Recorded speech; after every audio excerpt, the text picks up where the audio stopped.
Prayer for the triumph of the cause. O Lord, provide for the speedy growth of the tree of thy divine unity. Water it then, O Lord, with the flowing waters of thy good pleasure, and cause it before the revelations of thy divine assurance to yield such fruits as thou desirest for thy glorification and exaltation, thy praise and thanksgiving, and to magnify thy name, to laud the oneness of thine essence, and to offer adoration unto thee, inasmuch as all this lieth within thy grasp, and in that of none other.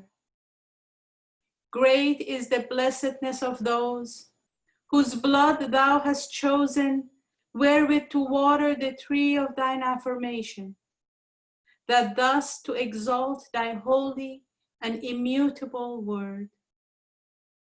The Bab.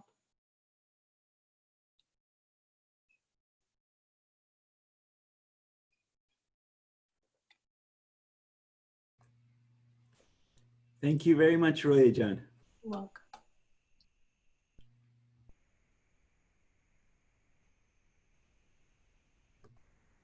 Okay, just admitting a few people into the room. Excellent. So happy to see everyone. So as mentioned, this evening we're going to be covering paragraphs 1 through 3. Before I start, I want you to also hear this point. There is a quote from His Holiness Baha'u'llah. It says, recite the verses every morn and every eve. You've probably heard this and read this before, right? Recite the verses every morn and every eve. Now, does that mean read the verses? The word is recite. Now, recite, if you go look up the definition, Alapa Afsanajan, Alapa Kambisjan, recite means to say out loud. Go look it up. It's right there in the dictionary. Recite means to read out loud. Okay? Now, this is so important, and why I want to state this before we get into the writings of the beloved guardian is you cannot really master the reading of the beloved guardian unless you say it out loud. Because how the beloved guardian writes is like a symphony. Okay?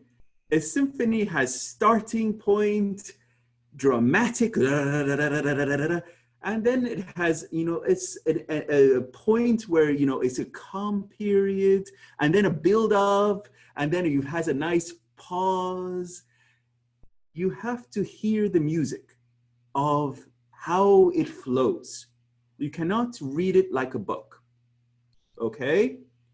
You have to pause when it is a comma. You have to pause for 2 seconds when there is a period. And try to work with your breath when reading, okay? This is a control of breath. I'm just trying to, educate you on this aspect of how to read the beloved guardian. Work on it and, practice this, during these weeks that we go through this course. Read the beloved guardian out loud, hear how it sounds. I'm going to send you my recording and you'll see my pace is sometimes boom, boom, boom, boom, boom, boom, boom, boom, boom. Like that, because that's what the beloved guardian wants to stress at that point in time, okay? I share that with you because I want you to practice on these points, okay? So without any further ado, let's get into our presentation. Okay.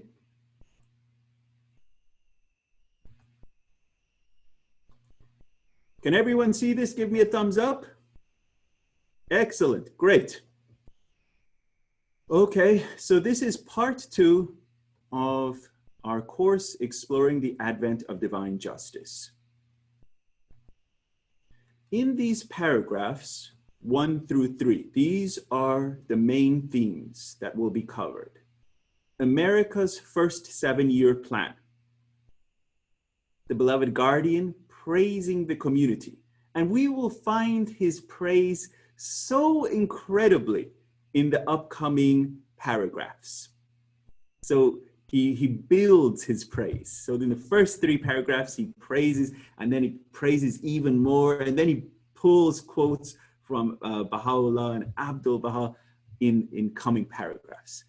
But that will be in later parts. Then Baha'i community versus wider society. He puts a stark contrast between what the Baha'i community has accomplished versus this contrast of the wider society. And then in the concluding paragraph of paragraph 3, he puts this: seize any opportunity. Seize any opportunity. I love this statement, and you will see it, what the beloved guardian writes in this. And I will also share with you a clipping from Baha'i News where he also restates this. So now we're going to directly into our paragraphs, okay?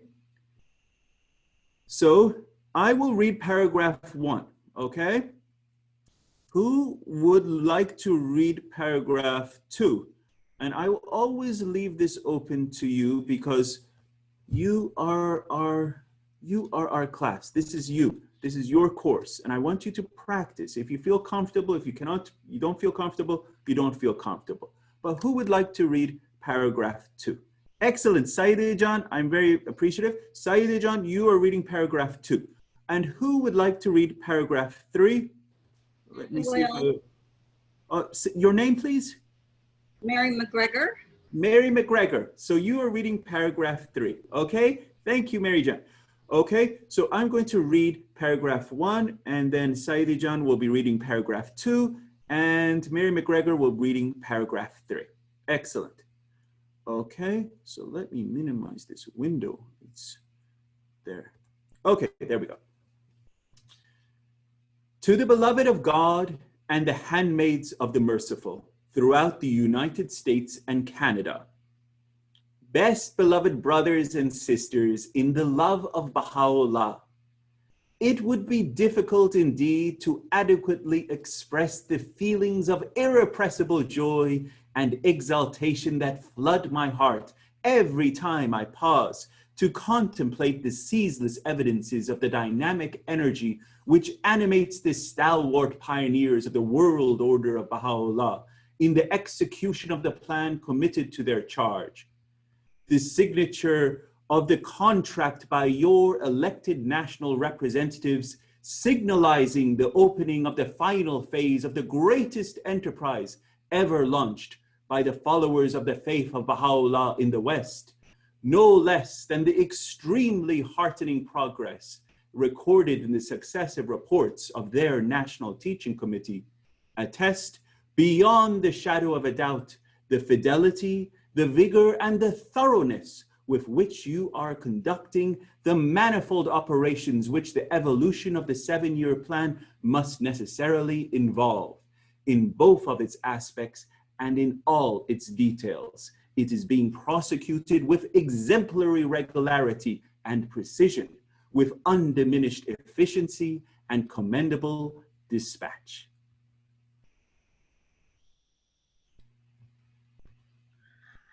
I don't see it on my computer because there are these pictures. This computer is new, so I don't know how to work with it yet.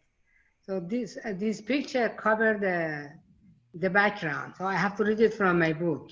Okay, go ahead. It's paragraph 2.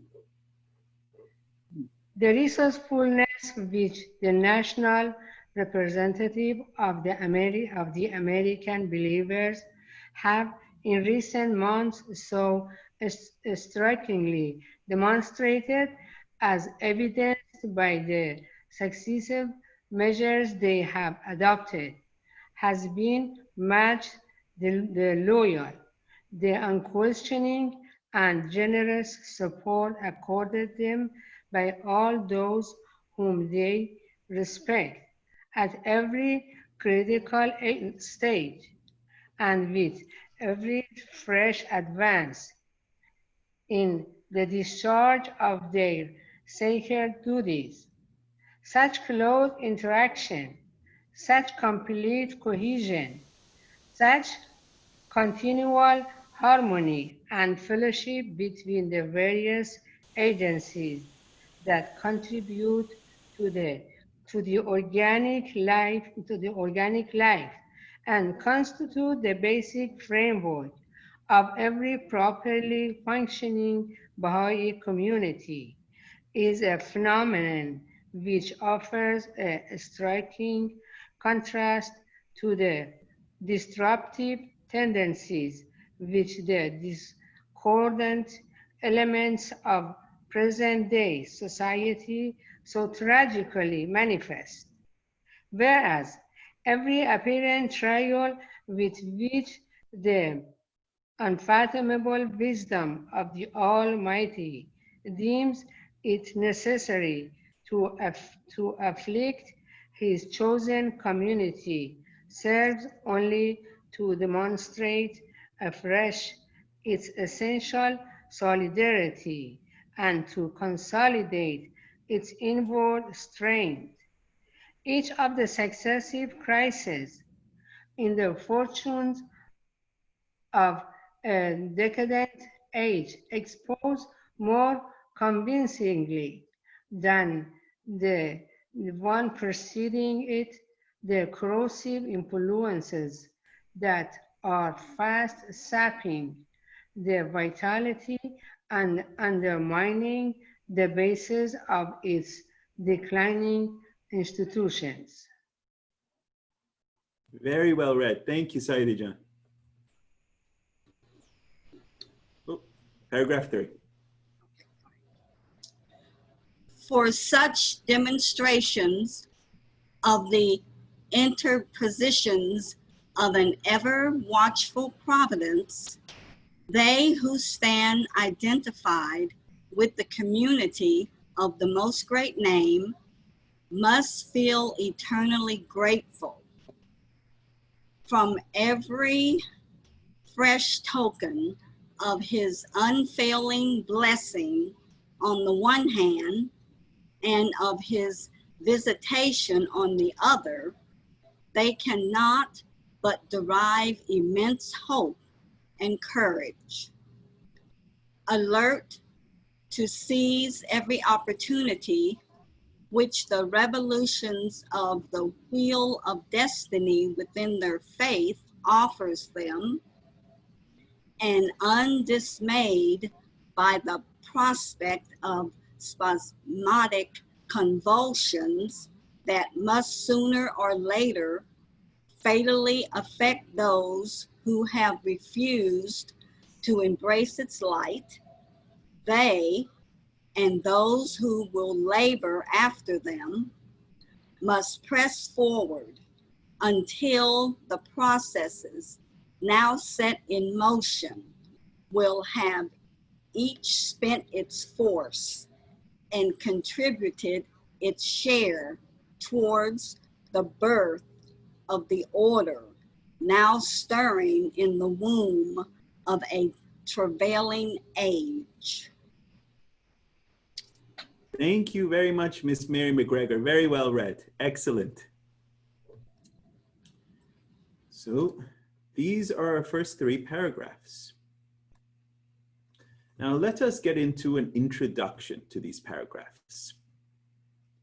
The first 3 paragraphs, the beloved guardian expresses his feelings of irrepressible joy about the progress made by the National Spiritual Assembly of the Baha'is of the United States and Canada in the first 7-year plan. Irrepressible joy, and the generous support given by the Baha'i community in supporting the National Assembly in its endeavors. A summary of the North American first 7-year plan and an outline of the heroic victories achieved in this plan by 1938, the time the beloved guardian wrote The Advent of Divine Justice. So here I put a little definition of irrepressible, not able to be controlled or restrained. Do you think anyone could repress or control the beloved guardian? And imagine his joy, the few moments that the beloved guardian actually had joy in his life. But when he ever thought of these great heroes such as Martha Root, his heart would fill with love, and so fill with love. And when he was thinking of the great victories of America and its accomplishment, irrepressible joy that filled his heart. And when he was writing this December 25th, 1938. So this is a picture of joy. I can imagine the beloved guardian, celebrating, the great accomplishments that were being accomplished by the early American Baha'i community. Zamruhi Jan, are you there? Would you like to read this? Yes. Go for it. Major key points from paragraph 1 to 3. Shoghi Effendi's first 7-year plan was his guidance for the North American believers to undertake a systematic response to the mandate they had received from Abdul Baha in the tablets of the Divine Plan. Shoghi Effendi channeled the efforts of the North American Baha'is in the 1920s and the 1930s towards building the Baha'i administrative order and completing the exterior of the Baha'i House of Worship in Wilmette, Illinois. So as you recall from our first part, we learned about the tablets of the Divine Plan, and they were the mandate for the propagation for the entire world, really. That was the mandate from His Holiness Abdul Baha. And now Shoghi Effendi's first 7-year plan was his guidance for the North American believers to undertake a systematic response to the mandate that had been given by His Holiness Abdul Baha. Excellent. Thank you very much, Samrujan. And here's a picture. This is an early picture, 1920, published May 6. And this was in a Portsmouth Daily Times. And it's a picture of the temple for universal worship planned at Chicago by Baha'i at the convention. And down at the bottom, it says, architect bourgeois of the proposed, this is the model of the proposed temple. And it says a design for a great mashalaskar, interesting how they spell it, or place of worship to be erected in Chicago, adopted at the recent Baha'i convention in that city, attended by delegates from all over the world. The temple is to be a universal place of worship for all creeds and nationalities and will be open always. The building is called by critics the first original idea in architecture since the 13th century. 13th century, it's pretty amazing. Louis Bourgeois is the architect. So there's an article, and we have a whole section on the House of Worship, which is pretty cool because one of the goals of the 7-year plan was the completion of the superstructure of the House of Worship. So we have a section on how that came to be. Here, the first picture taken on the Chicago Temple steps after the completion of the superstructure. And you can see this is May 1st, 1931. And in this picture, I will highlight this later because we have a section on Miss Corinne True. Great, great lady. And she is in this picture. So I'm not going to focus on her at this point in time, but Miss Corinne True is in this picture too. She's actually, if you can see that little circle around her head, can you see that? It's to our left. If you go to the left of the picture and go 1, 2, she's in the 3rd row up. There's a little black circle. Do you see that? Give me a thumbs up if you see it. Yep, okay, good. I'll put my mouse over it. There, she's right there. Okay? That's Miss Corinne True. And we will talk more about her in much greater detail. What an incredible soul she was. And what incredible services she rendered. Okay, the 7-year plan had 3 major goals. Okay, so if I ever pop quiz you later on and ask you, how many goals did the 7-year plan have? You instantly, Farzad Jan will say 3 major goals, Ehsan. There were 3 major goals. And so I'll ask you, what were those goals? And so we're going to get through that. Despite the challenges of the Second World War, the goals of the plan were achieved by 1944. So there was this great war caused great problems, but the goals were still achieved by 1944. Okay, who would like to read this? Dr. Bayat, would you like to read this?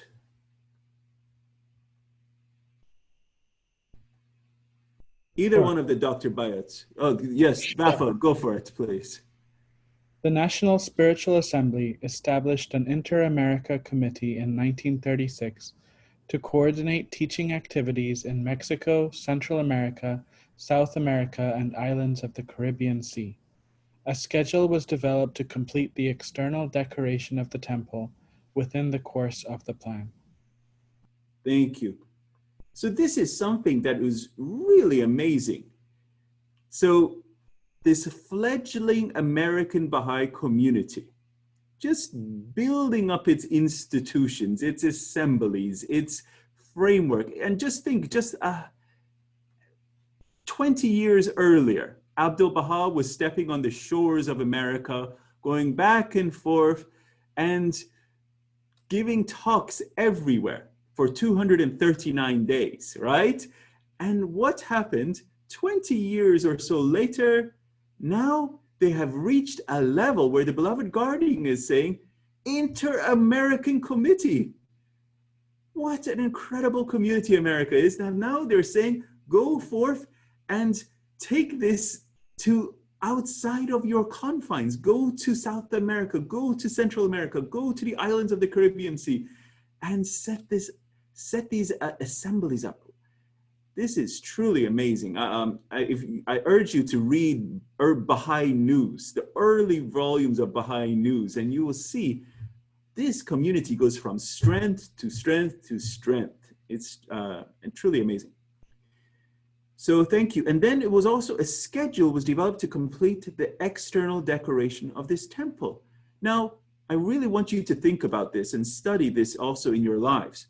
When this was going on, there was a thing that was going on was called the Great Depression. I don't know if you've heard of this before. It was the worst financial disaster that has ever happened in America. And it actually covered the whole world, okay? It was the worst financial disaster. I know we're going through quite a financial disaster right now with this, pandemic, but this was far worse. This lasted easily 10 years, millions of people out of job. But what happened? They still managed to get this temple externally decorated. They managed to all the accomplishments of the 7-year plan. They managed all the financial goals in a timely manner, and such a small community. So the praises of the Guardian, where he says irrepressible joy, it shows the accomplishments of this community. Truly outstanding. And here's a picture of the house of worship. This is in 1931, okay? And remember the Guardian's letter, 1938. So this is the concrete and iron structural skeleton of the Baha'i house of worship in Wilmette. 1931, he wrote 1938, the external skeleton was already completed. And so this is showing this ornamentation of that was going to happen. And here it is, the temple construction. Photographs. I wanted to, put more photographs so you get a feeling of what, because the Guardian got to see everything, right? He got all the pictures of all the Baha'i News. He got the pictures of all the Baha'i World. In fact, if you've ever seen these big, hefty volumes of Baha'i World, who do you think the editor-in-chief was in the early days up to 1957? It was the beloved Guardian. Everything would go to his desk and he would meticulously edit everything. Every picture, every writing in the Baha'i World was from his pen. So that's why I want to include as many pictures as I can in this presentation so you get a feeling of what the Guardian was also seeing in the history of this period of time that was happening, right? So this was the complete exterior decoration. You can see what, and it looks exactly as it is today, and that was what happened in 1939. Okay, and this is a closer view of the completed gallery section, and this is a temple model made by John Early, September 1939. Continuing major points, okay? Let's hear from someone other than myself. Let us go to someone else. Everyone getting tired of Eson's voice. Let's go to Dawn. Hi, Dawn, can you hear us? Can you read? You're muted, Dawn.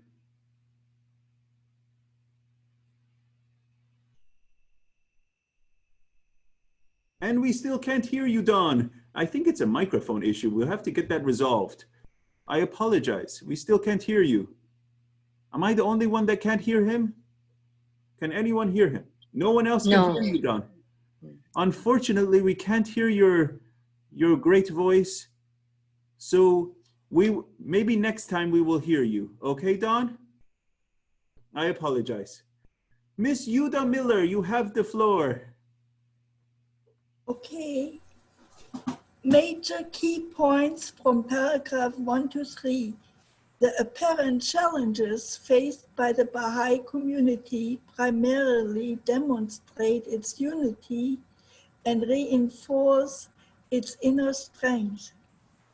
The followers of His Holiness Baha'u'llah must be grateful for the interventions of a caring providence, whether it appears as a blessing or an affliction.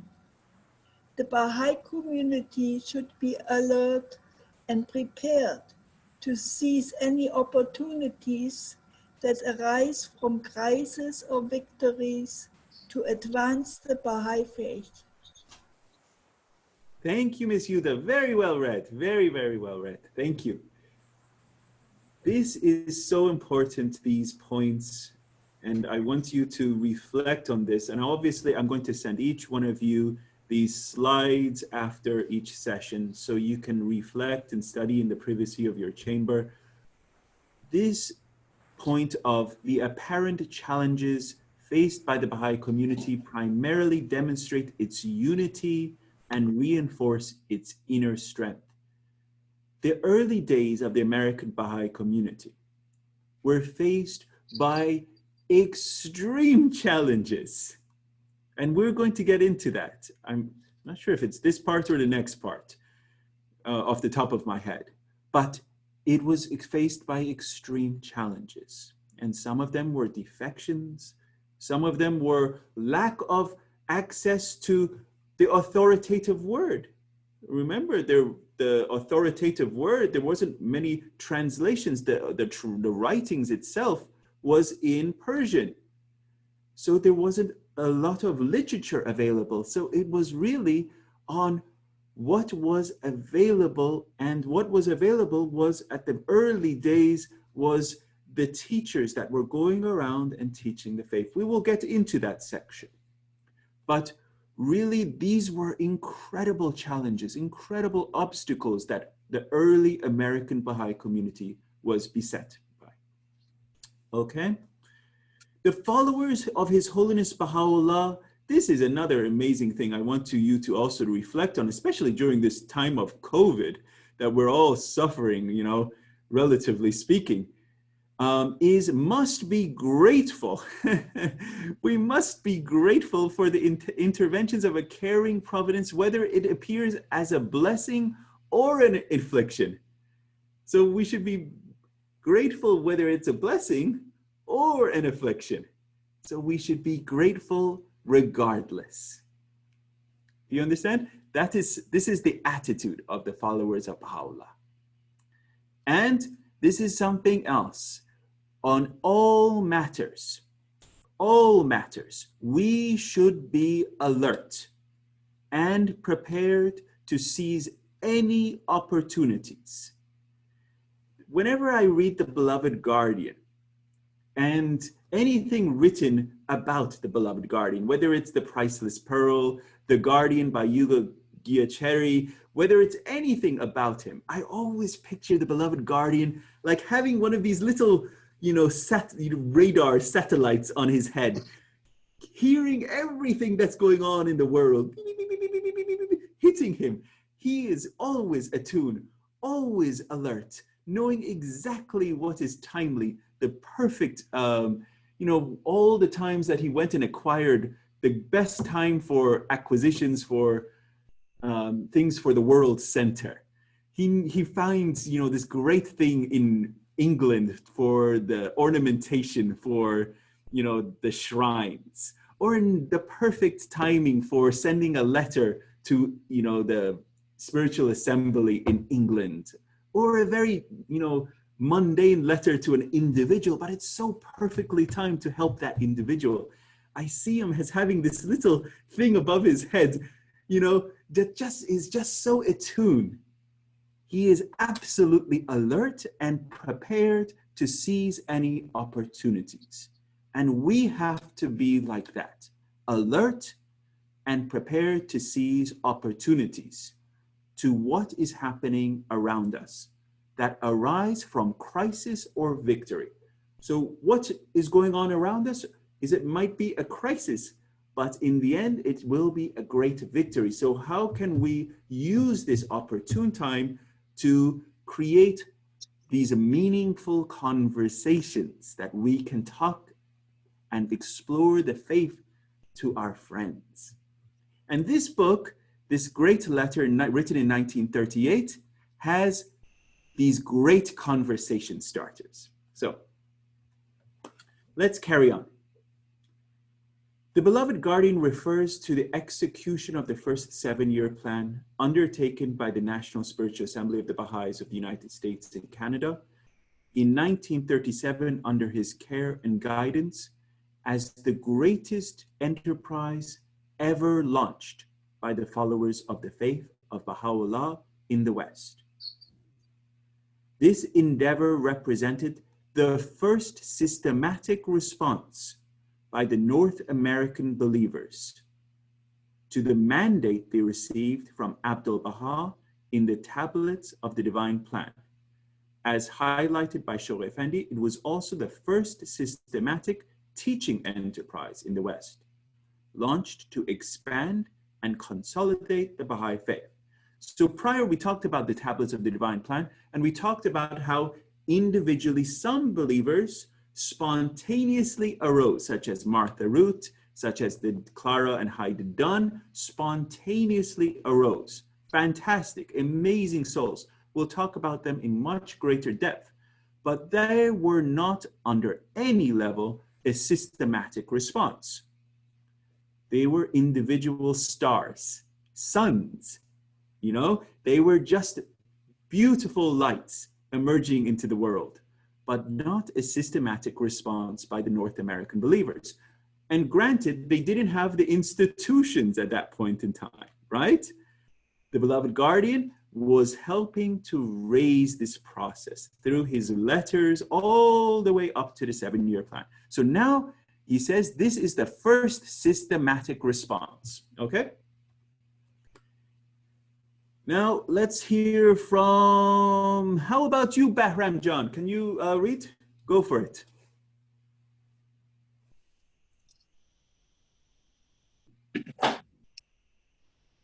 It would require 16 years of nurturing by Shoghi Effendi before the spiritual seeds sowed by Abdu'l-Baha during his journey to North America in 1912 developed into the capacities necessary for the American Baha'i community to discharge the mission conferred on them in tablets of the divine plan.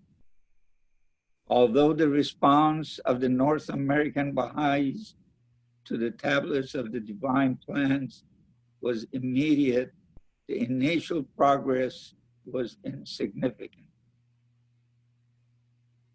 Thank you so much. Thank you. I'm thinking we have two Bahrams. Am I right? Afsana-Jan, you were married to a Bahram, and we have a... I'm married to Bahman. Bahman, yes, Bahman, and we have a Bahram. And That's right. Kathy, yes, thank you very much. Okay, perfect. So this is, dear friends, 16 years of nurturing that the beloved guardian from 1921, when the passing of His Holiness Abdul Baha, 16 years to 1937, and in 1938, December 25th, when the beloved guardian sends out this letter, Advent of Divine Justice. 16 years of nurturing. What incredible patience. And I hope you guys did your homework in sense of reading The Priceless Pearl, the beginning of it, to see the suffering, the incredible suffering that the beloved guardian went through during this portion of time at the hands of the covenant breakers, at the hands of even some communities, questioning his authority as the beloved guardian, and how much he had to go through.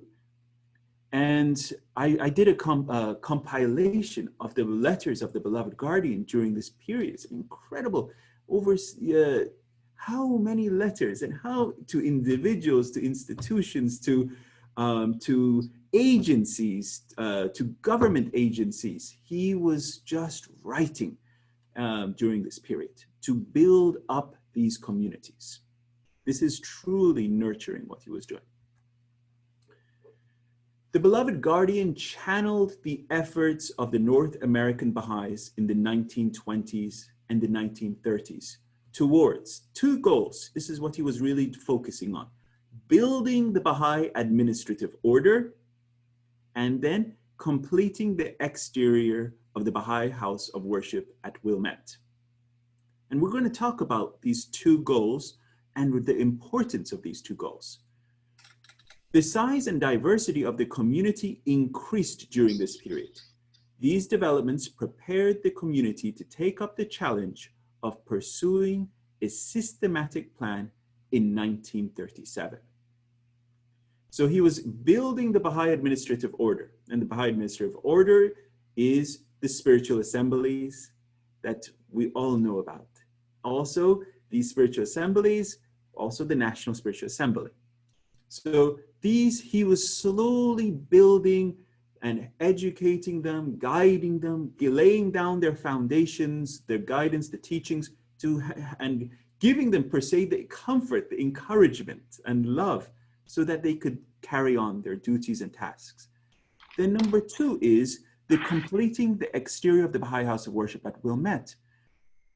This is an institution, the House of Worship. And I urge you guys to learn more about these houses of worship and the Mother Temple of the West, its role, its function, its importance, that it is a beacon of light on this American continent. It is the silent teacher, and its role and function cannot be overstated. It is what the beloved guardian says, it cannot be overstated. So we'll talk more about this, the importance of the house of worship in later parts. And anytime, dear friends, I know I'm talking, but anytime you guys have a question, thought, comment, jump in, okay? This is your class, okay? The 7-year plan had 3 major goals. These are the 3 major goals.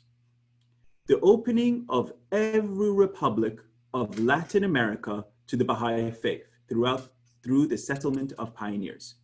So every republic of Latin America to the Baha'i faith through the settlement of pioneers.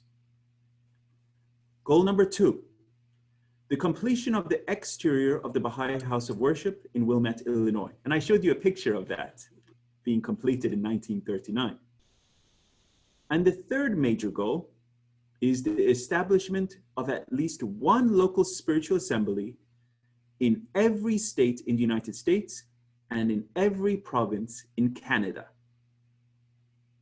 So at least 1 local spiritual assembly in every state in the United States and in every province in Canada, okay? So remember, this letter was not just to United States, it was also to Canada, the North American Baha'i community. And here is a really cool letter. I will ask one of our friends to read this. Miss Deborah Burton, you have a great voice. Go for it. The price is right, as they say. The call has gone forth. The path is clear. Message from Shoghi Effendi. The responsibilities which, under your direction and in response to my plea, the American community is now assuming over and above the tasks they have already undertaken in connection with the divine plan, proclaiming in unmistakable terms their unswerving determination to prove themselves worthy of the sublimity of their mission and of their privileged position among their sister communities in both the East and the West. The twofold task they have arisen to perform will, if carried out in time, release the potentialities with which the community of the greatest name has been so generously and mysteriously endowed by Abdu'l-Baha. To carry out in its entirety and to its final consummation this dual enterprise would shed on the closing years of this first century of the Baha'i era a luster no less brilliant than the immortal deeds with which have signalized its birth in the heroic age of our faith. To the American believers, the spiritual descendants of the heroes of God's cause, I again address my plea to arise as one soul and to prosecute with unrelaxing resolve the high mission with which their immediate destiny is inextricably interwoven. The call has gone forth, the path is clear, the goal manifest, and within their reach.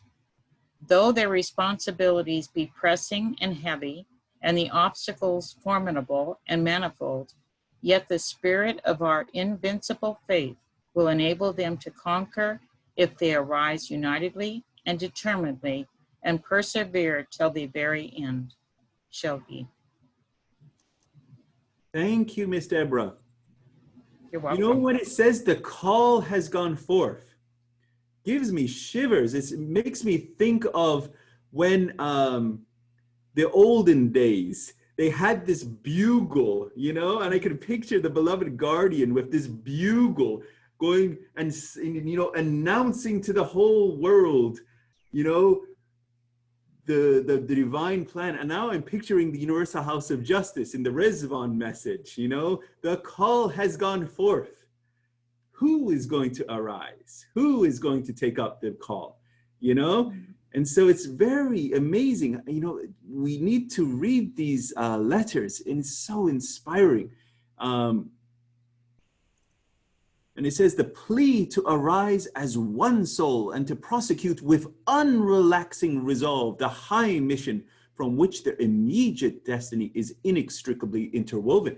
Now, this was written just a few months before Advent of Divine Justice. Because remember, December 25th, 1938, always have that, you know, Christmas Day, 1938.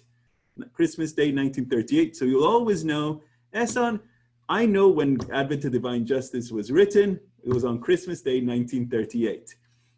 And that is when it was sent to the North American Baha'i community. So you always have that as a point of reference. Now, June 4th, 1937, a few months before this was written, and this is where he's saying regarding the 7-year plan, the call has gone forth.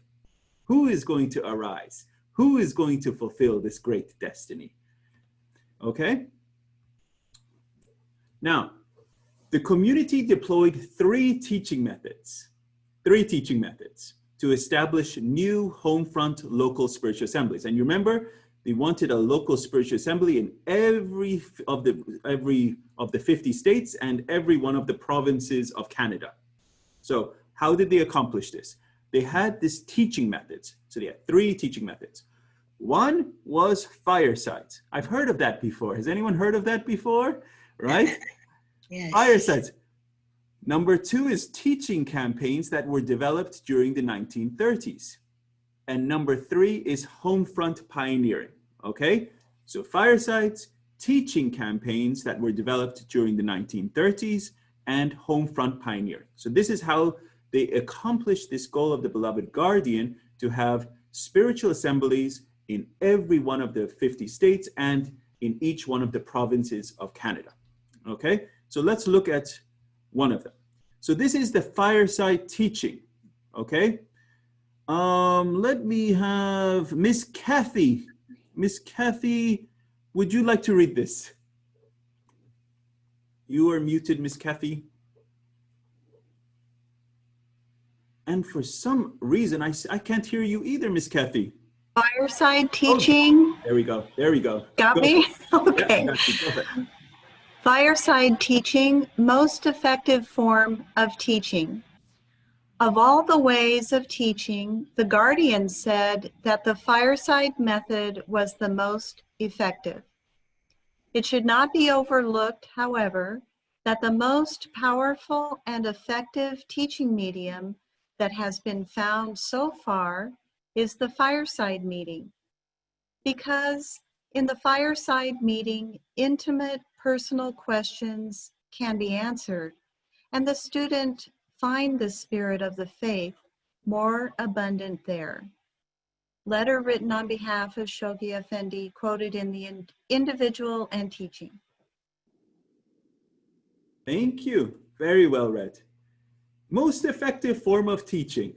There it is. Of all the methods of teaching, the beloved Guardian has identified fireside teaching as the most effective. That doesn't mean it's the only form of teaching, but it's the most effective.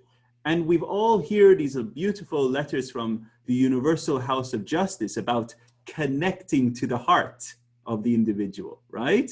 Having meaningful conversations.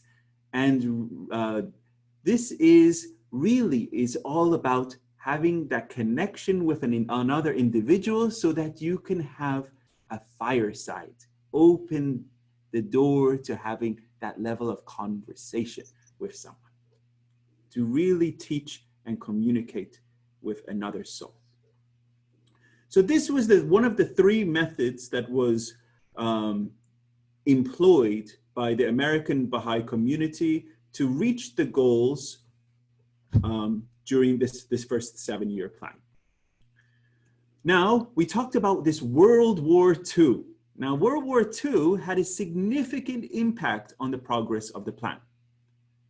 Transportation was disrupted. It was difficult to acquire construction materials for the temple.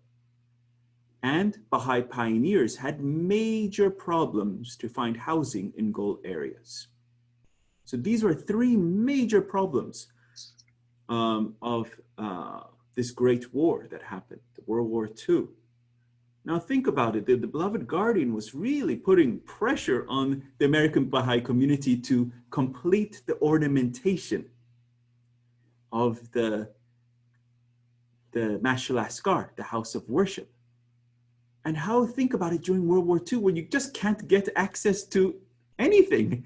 I mean, everything was disrupted, but they did it. And we'll find this out. This is what happened. All goals won. Despite the challenges brought on by World War II, the goals of the 7-year plan were achieved by 1944. And as you all know, World War II was ended in 1945. So even during the World War II, the goals of the 7-year plan were accomplished. Incredible, incredible American Baha'i community. The achievements, that irrepressible joy that the beloved Guardian has for them. Local spiritual assemblies were formed in every province of Canada, every state of the United States of America, and in 15 Latin American cities. Go look this up. Go, if you can have access to Baha'i News, and you can go, or Star of the West, you can see, it's really Baha'i News. Star of the West was prior to this, but you go look up the accounts in Baha'i News, and you can see how the great accomplishments that were going on during this period. It's really amazing. And obviously, we mentioned the exterior of the house of worship was completed. Okay, another paragraph. Let's hear from someone else. Miss Karen O'Brien, you have the floor. Mute. I did, okay. Praise for the community.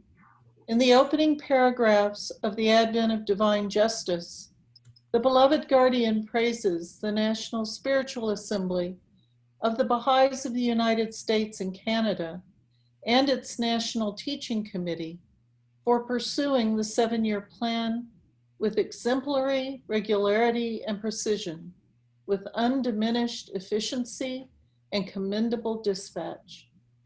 He also admires the community for the generous support they provided for the National Assembly to discharge their duties.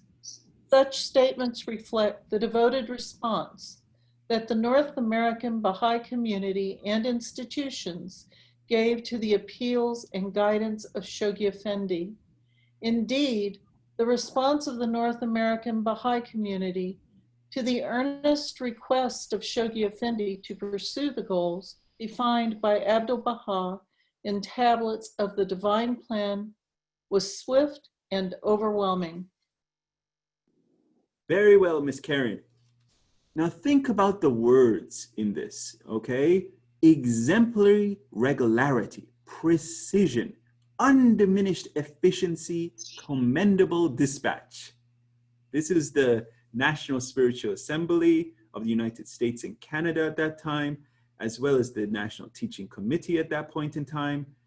How did they conduct their affairs? Undiminished efficiency. And this is the example of how we as local spiritual assemblies and institutions, agencies of clusters, how we should function, okay? This is our example. This regularity, this precision, efficiency, and devoted response, swift and overwhelming. And you know, I don't know if any of you have ever served on this 1-800-22-UNITE, you know, I served on it back in the days, and the need had to be swift and an overwhelming sense of that love, and it has to be quick, you know? And so this is an example of, we have to think of how is this message of the beloved guardian pertinent to right now, this time, this period that we're living in. So we have to correlate, see? And this is another picture, dear friends, I share with you. This is 26th Annual Convention of the Baha'is of the United States and Canada and the Baha'i House of Worship, Wilmette, Illinois. So this is the 26th, and you can see all the friends gathered outside. The 26th Annual Convention of the Baha'is of the United States and Canada. I believe the year is 1939.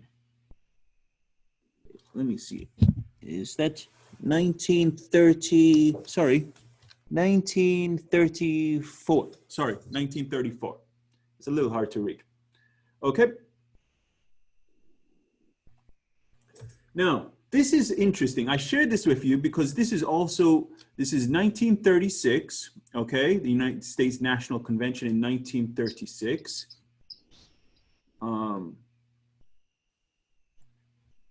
Why I'm sharing this with you, because it's very interesting about this immediate response that the friends have, okay? At this point, at this time, the example that the friends should have.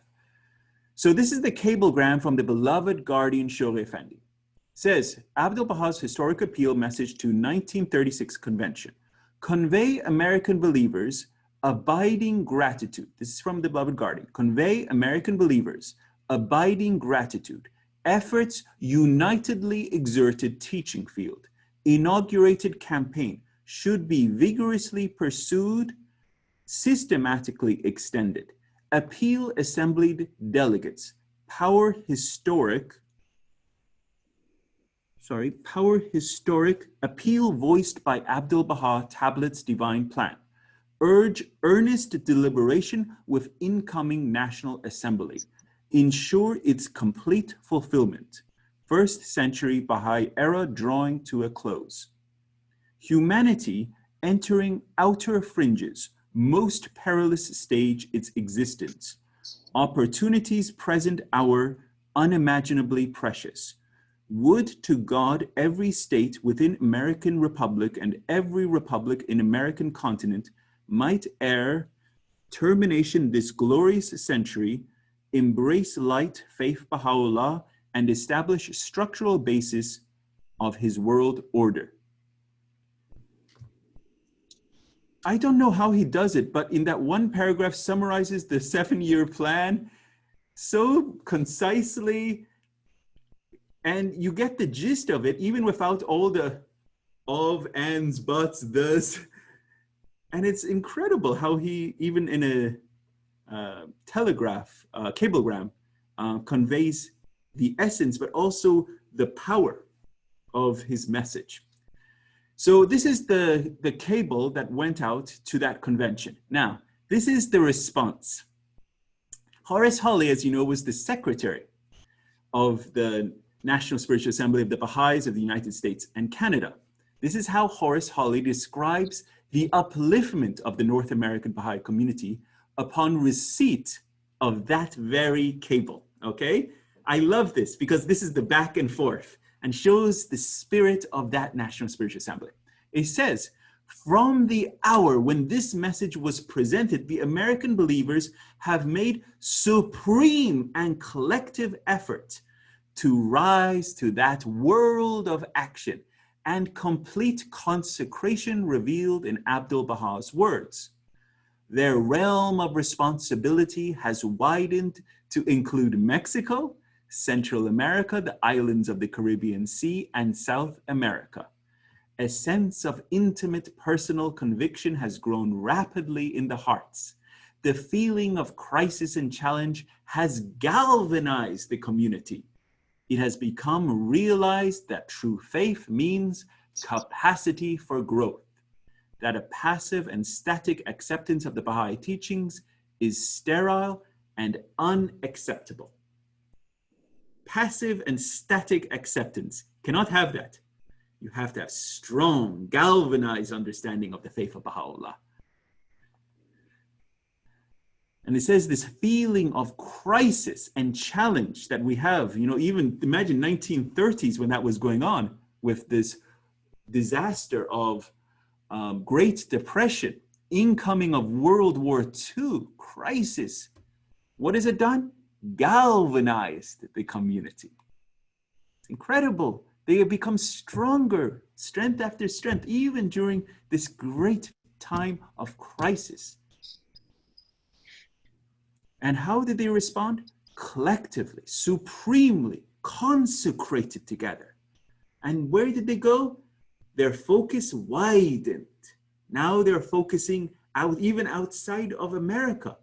They're focusing on the South Americas, the Central Americas, the islands of the Caribbean. A widening embrace. Those are letters of the beloved guardian. Widening embrace. Very good. Miss Ozinjan, can you read tonight? How is your voice, your throat? Are you good? Good, I love it. Go for it. Praise for the community. In response to the appeal of Shoghi Effendi, the National Spiritual Assembly established an Inter-America Committee in 1936 to coordinate teaching activities in Mexico, Central America, South America, and the islands of the Caribbean Sea. Vigorous regional teaching committees were appointed in different parts of the United States and Canada to intensify teaching activities, particularly in goal areas. A schedule was developed to complete the external decoration of the Baha'i House of Worship at Wilmette. Thank you very much, Ozinjan. No problem. So here we're restating different points, as you see throughout the presentation. These are to re-emphasize and to focus your thoughts and on what is going on during this period. So this Inter-America Committee, we're going to show you a lot of slides of this committee as it was being developed. It's very interesting how these things come into being. Other various regional teaching committees were appointed in different parts of the United States and Canada to intensify teaching activities, particularly in goal areas. So teaching committees were suddenly sprung up. and a schedule was developed to complete the external decoration. Now, this was never part and play before. There was no schedule. So this was a very big development to actually having, we do this at this point, and the funds come at this point, and then we go to the next step. This was a very important occurrence, was having the schedule for the completion of the external decoration of the house of worship. During 1936 to 1937, Baha'i pioneers settled in 5 of the 12 Virgin States, provinces of Nebraska, Wyoming, Oklahoma, North Dakota, and North Carolina. The faith was also introduced into 42 new cities, and travel teachers visited a total of 38 cities. So this is during the 7-year plan. There were also 8 new local spiritual assemblies formed on Rizwan, 21st of April, 1938, steadily increasing the number of assemblies in the United States and Canada to 78. In addition, 82 new cities opened to Baha'i teaching activities in this period, 1936 to 1937. So this is all coincides with the teaching activities that we talked about, these regional teaching centers focusing, and also the 3 methods that they were employing, the firesides, the pioneers, and so how they were implementing them to really start going from strength to strength.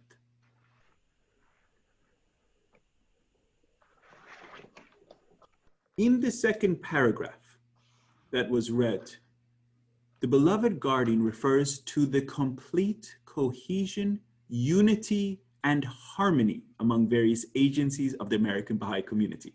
Now, think if you're serving on any agency, whether it's the spiritual assembly, whether it's an agency of a cluster, now think about, are you completely cohesioned? Do you have complete unity and harmony among your various members? Now, this is just, that was a rhetorical question, okay? But this is what the beloved guardian was referring to at that point, at that time, to the agencies and the National Spiritual Assembly of the United States and Canada. He says the complete cohesion, unity, and harmony among various agencies of the American Baha'i community as the basic framework of every properly functioning Baha'i community. It's incredible. This is a remarkable contrast to the disruptive tendencies manifested in wider society. And we all can see how this example of cohesion and unity and harmony is such a stark contrast to anything in the wider society.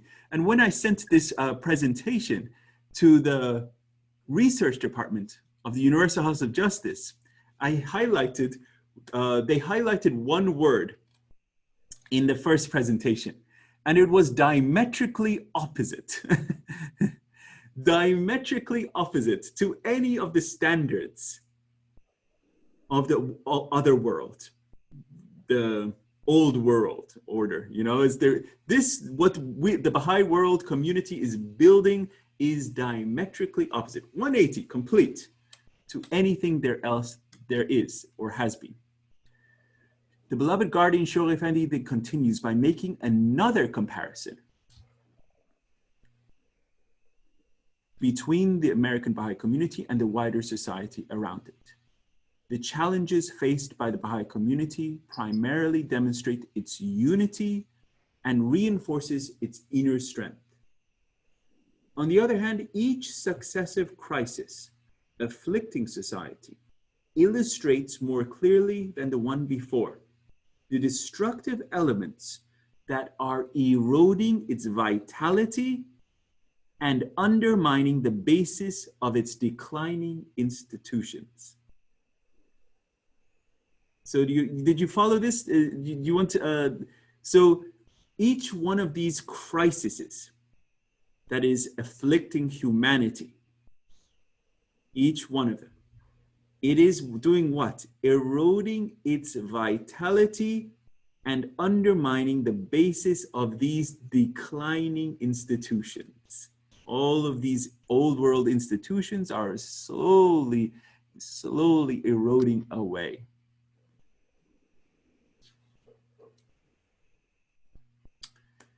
Now, we have just a few more slides. Let me have someone else read. Miss Mahnaz John, would you like to read? You have the floor. You are muted, Mahnaz John. Okay. There you go. Baha'i community versus wider society. In paragraph 2, Shoghi Effendi refers to the American society in the 1930s when it was moving from one crisis to the next. The stock market crashed on 29 October 1929. At the beginning of the 1930s, more than 15 million workers were unemployed. Since people were not earning, the coupled spending and the consumer society came to a screeching halt. The ordinary recession suddenly became the Great Depression. In 1932, Franklin Delano Roosevelt was elected as the new president of the United States after he promised to change the life of all Americans. However, the Great Depression continued for another 9 years and the crisis worsened. In 1933, more than 9,000 banks were closed and more than $2.5 billion in deposits were lost in the US. As a result, workers grew more militant, and by 1937, 8 million, I'm sorry, I cannot see the rest. Workers joined unions and violently demanded their rights. Thank you. Excellent. Thank you, Mahnaz John. Very well read. Thank you. So you could see crisis after crisis. This was a very, very, very tough time for the American community at large. And we see just a very inkling of the volatility of the stock markets during this period that we're going through recession with COVID, but it's nothing on any scale compared to what it was during the Great Depression. So this is just, you can see the headlines in the newspaper there. It says, Wall Street in panic as stocks crash. This is, so in the third paragraph, now we're getting into this quote that I love that was read, the third paragraph of the Advent of Divine Justice. In the third paragraph, the beloved guardian affirms that the followers of His Holiness Baha'u'llah must be grateful for the interventions of a caring providence, whether perceived as a blessing or an affliction, finding in either case a source of great hope and courage. Whether it's a good thing or a bad thing, an affliction or a blessing, be grateful. Turn to Him and always be grateful. Can I make a comment, please? Please, please. Who is this? I have to see your face. This is Deborah Burden. Love you, Deborah Burden. Go for it, please. I just wanted to make a comment that during this time of depression and everything, before the funds to the faith were not coming in, right? And there was the goal of building the house of worship. Mm. And yet, during the Depression, that is when money started coming in. Right. Isn't that amazing? So even though there was so much going on and so much negativity all around us and people were out of work, they were still finding and sacrificing to give to the fund. Great comment, Miss Deborah. Absolutely. I urge you to read this point in time. Very great comment. How did they do it? You know, these people were not superhuman or supernatural, or they just, as we read earlier, collectively arose. They turned their hearts to Baha'u'llah. It says they were grateful whether it was a blessing or an affliction. And they had that immediate obedience. When the call came, they went forth. That is the standard. That is how he will judge us in the end, you know? So we have to, you know, learn their example and emulate. Very good. Thank you, Ms. Deborah. The crisis resulting from these processes will sooner or later fatally affect those who refuse to accept the revelation of Baha'u'llah. At the same time, such crises would create fresh opportunities for the expansion of the faith. And Baha'is should be ready to seize these opportunities and to press forward. This is so important. I could not overstress this. We should be very attuned to what is going on in the world. And we should also tailor our conversations to the exigencies of the time, to have meaningful conversations with people on the topics that we will be addressing, okay? So that you can tailor your conversations to what is pertinent. And so we can seize these opportunities, seize the moment, as the beloved guardian says, seize these opportunities. Okay, Afsanejan, would you like to read? You're muted, Afsanejan, go for it. Seizing any opportunity, the revelation of Baha'u'llah has set in motion a series of processes with destructive and constructive effects on the world. Baha'is should persevere in their activities until each of these processes has exhausted its energy and contributed towards the birth of the order which is now growing in the womb of this age. Excellent, very well read. We are going to go into very much greater detail on these twin processes. This is very interesting, okay? And this is in a later part on these twin processes of integration and disintegration. And in our presentation on The Promised Day Is Come, which I hope all of you attend, it will be a great presentation. In that presentation, the beloved guardian in 1941, where he outlines these processes of disintegration and integration, okay? But what does he say? He says Baha'is should persevere in their activities, regardless of what's going on in the world. You gotta persevere, because you guys, the Baha'i world, is the integration you guys are building up. Do not get down by what's going on in the world. Do not let the world's affairs sap your energies. You got to persevere until each one of these processes has exhausted its energy. Okay, and here's a pop quiz. See if guys any have answers. Just also make sure everyone's awake. We're on, I think, one more slide. But pop quiz, when do you think the disintegration is going to end in the world? Anyone? The process, there's two processes at play, disintegration and integration. Unmute yourself and then you can answer it.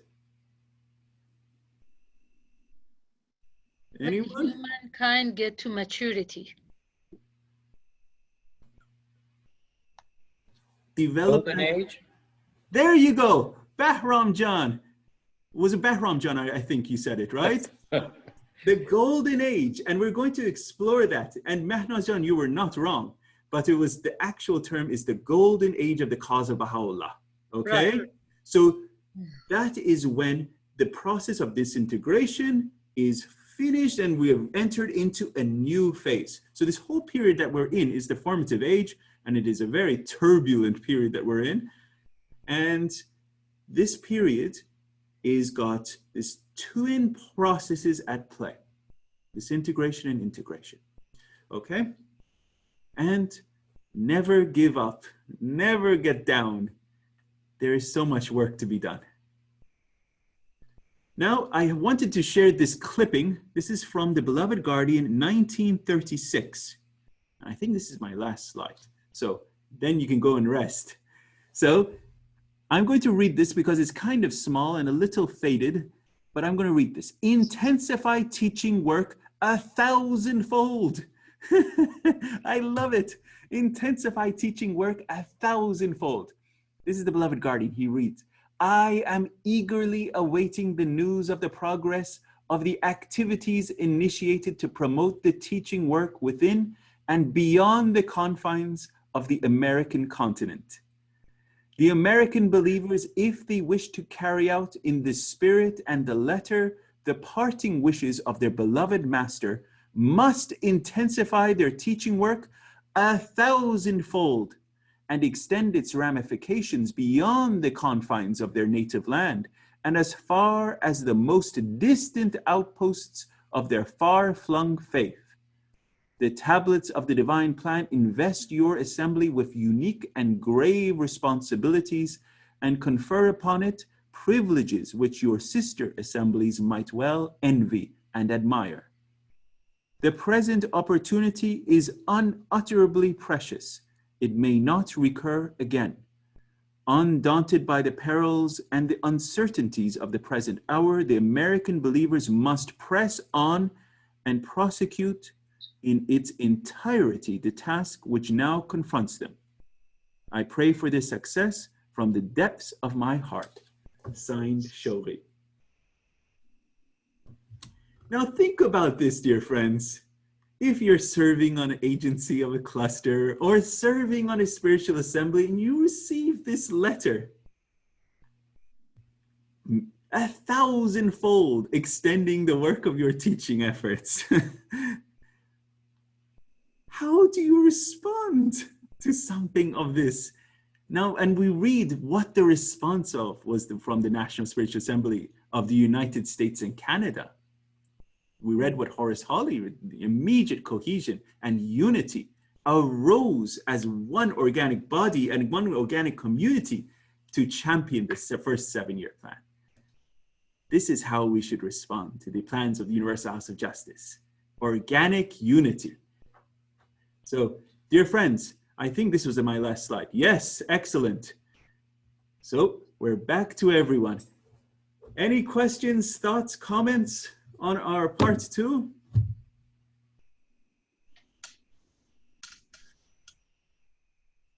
Yes, no, maybe so. Thank you so much. That was wonderful and very inspiring, and really wish 1,000-fold. That's a really good slide to end on. It's really hard to imagine, but I think we could all benefit from, maybe, could we say a prayer together before we, is it okay if I say a prayer? Please, please, of course. Please, let's have a closing prayer. Say God sufficeth all things above all things, and nothing in the heavens or the earth but God sufficeth. Verily, He is in Himself the knower, sustainer, the omnipotent.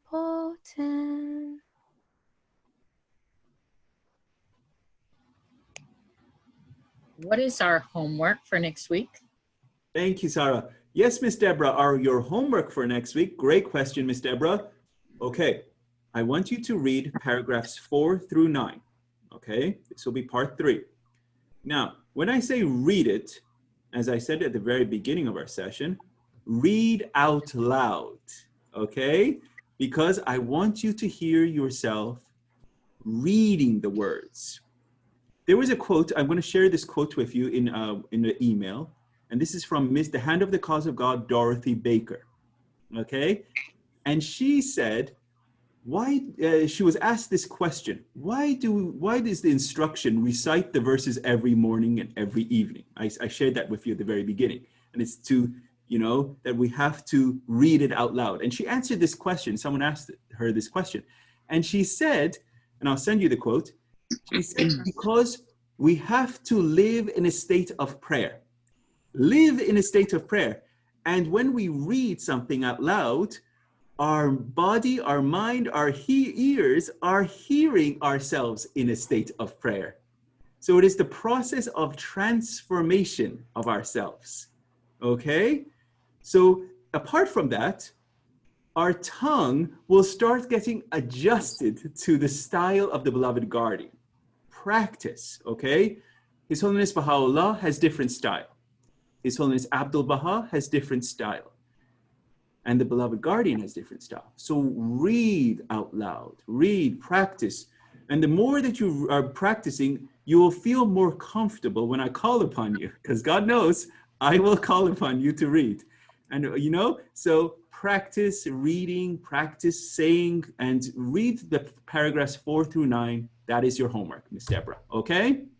Thank you. Very proud of you guys. Thank you for enduring the session and wishing you guys the absolute best. Have a wonderful week. Thank you. You too. Thank you. Bye. Yes, son. Thank you. Thank Thank you, everyone. Thank you. Thank you. Roya.